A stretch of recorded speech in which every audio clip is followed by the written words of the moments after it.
Good morning, class. Today we are going to discuss about development of philosophy in India. As we know that during later Vedic period, that is from 1000 BC onwards, the state was taking shape, and we know it as 16 Mahajanpadas. So once the state was settled, the state came into existence. Thereafter, Varna system based society was established in India. Then the ancient thinkers started talking about the higher goals in life, and they divided these higher goals of life as dharma, artha, kama and moksha. So moksha is the ultimate goal of life. So moksha, that is salvation,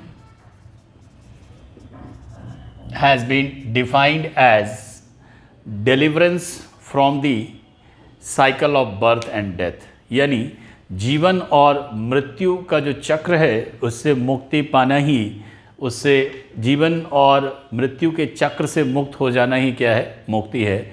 यानी if a person is salvated, if a person has achieved salvation, he or she will not have any further birth. So that is how moksha is defined. So on the basis of belief, the development of philosophies are described in two broad ways. One is the Astik school and another is the Nastik school. Astik school, then the another one is Nastik school. Based on the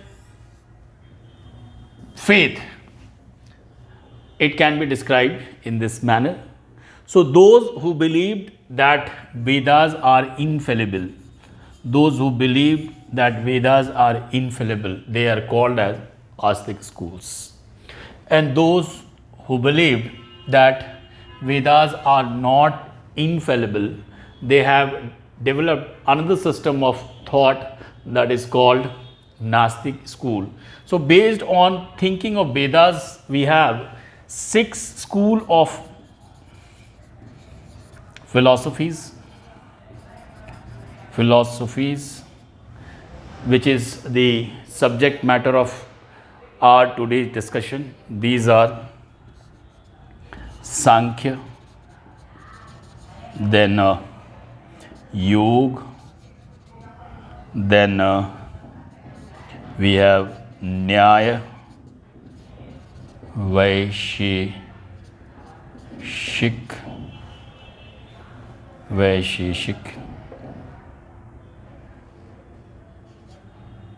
then Shank, Yog, Nyay, Vaisheshik. Then we have Purva Mimamsa, then we have Uttar Mimamsa, and we also call it as Vedanta. So this is our subject matter to discuss about. So as we have seen that these schools started coming up after the state and society was settled. So historically these schools started emerging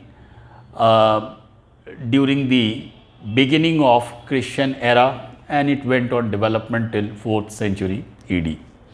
So first of all, we'll talk about Sankhya philosophy. So Sankhya, as the name suggests, is about Sankhya, ginti, right, count. This school was propounded by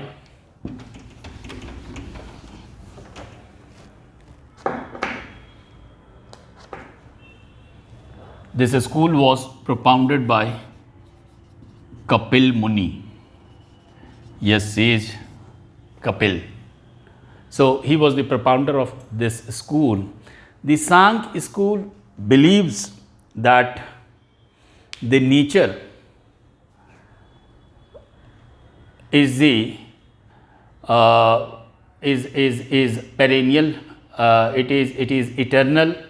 That is, it is neither created nor be destroyed.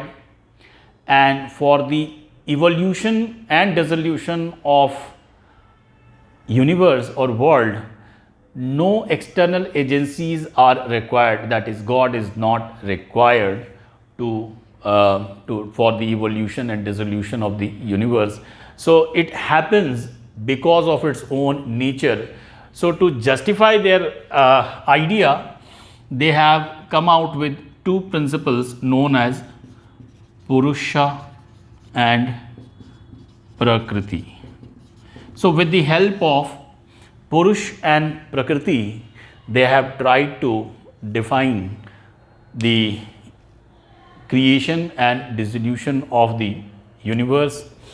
Since they have taken two eternal things, that is why it is also called as dualistic school,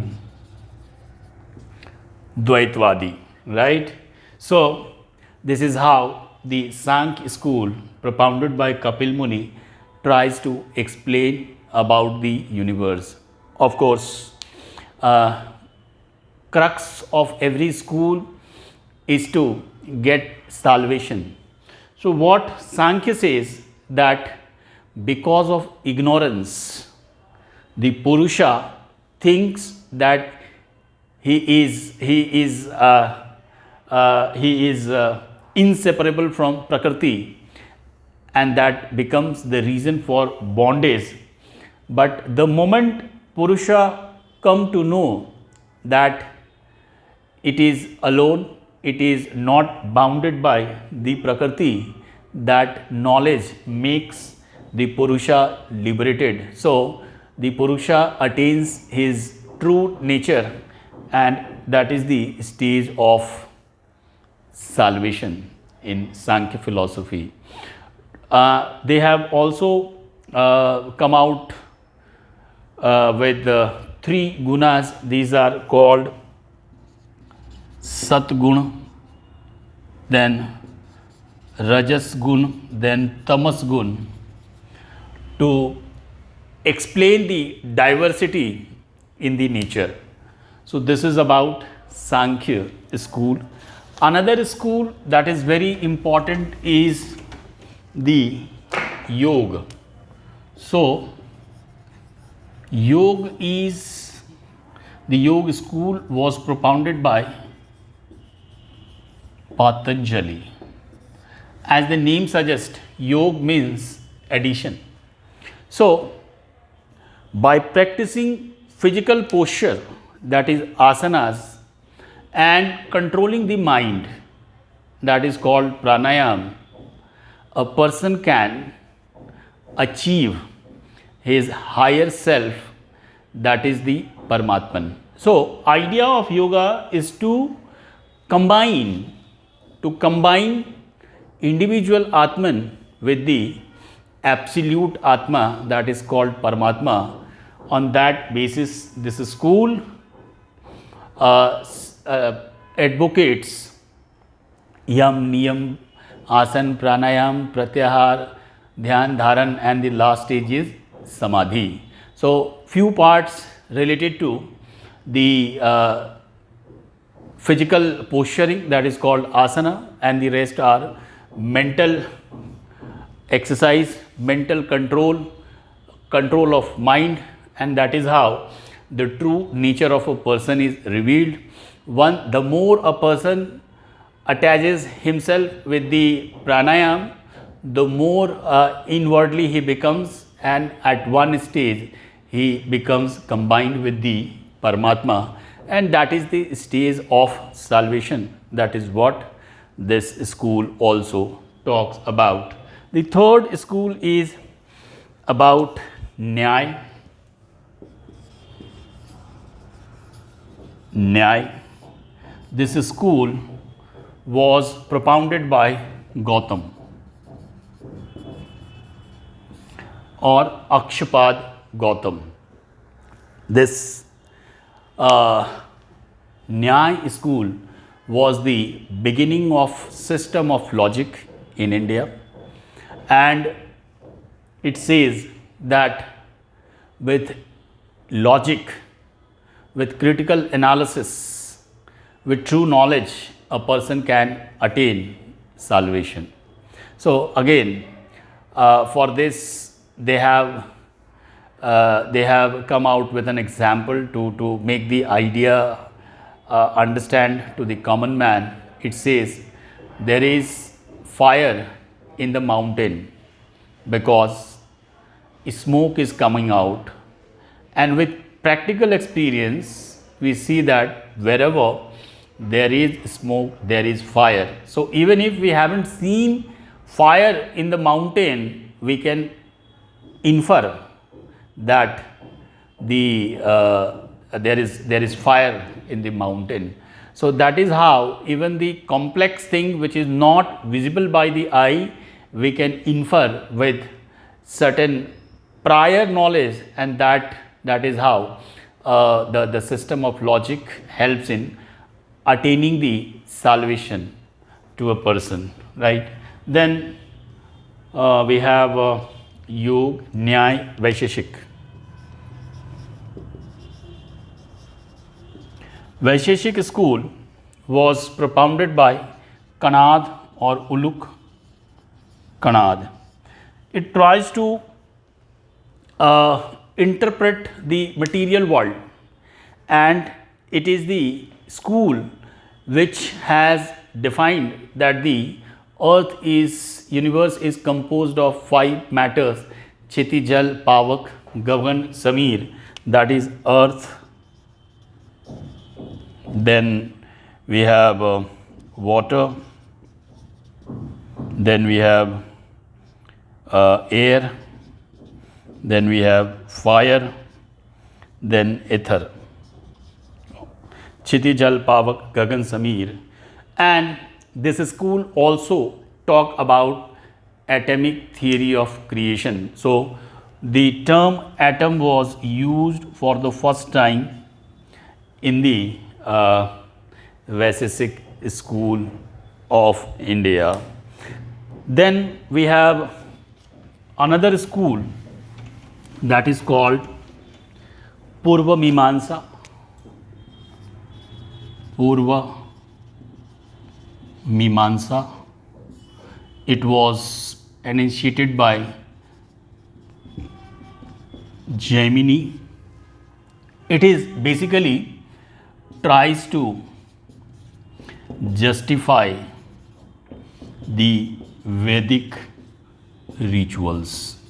So if somebody practices Vedic rituals, karma kanda, he performs certain yajna, then person becomes salvation. The person attains salvation. He becomes free from bondage, and that is how it has been described in the Purva Mimamsa. Last one is the Uttar Mimamsa.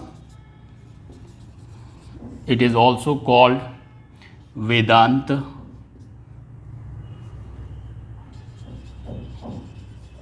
Vedanta means end of Vedas.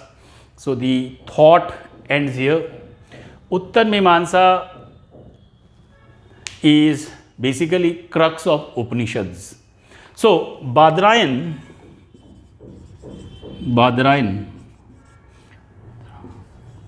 was the early propounder of this Uttar Mimamsa or Vedanta, and later Shankaracharya and Ramanujacharya, they have built up their thought, or they have added their ideology into this school. The ideology of Shankaracharya or school of Shankaracharya is known as Advait Vedanta, and that of Ramanujacharya is called Visishta Advait. So this is the most discussed and talked about school in India. Shankaracharya says that the world that appears to us is not real. The real only thing that exists is the Brahman, rest is the illusion or Maya. So if a person attains true knowledge, then he is free from Maya, and he could see that everywhere Brahman is there, and the one that is residing in him, or that is residing in him, is not different from others. This is what Advait school says. So these all six school constitute the Sodas Darshan, or sixth school of thought. We also call it as Astik Darshan because it is based on the larger principle of Vedas. So this is the idea behind this discussion. So this part is very relevant in understanding the Indian school of thinking, Indian school of philosophy. It is from examination point of view, it is part of Indian culture, and also we read this section in the ancient India. If you have any query, if you have any question, you can let me know. You can write your questions in the in the space. I'll try to answer your questions. Thank you.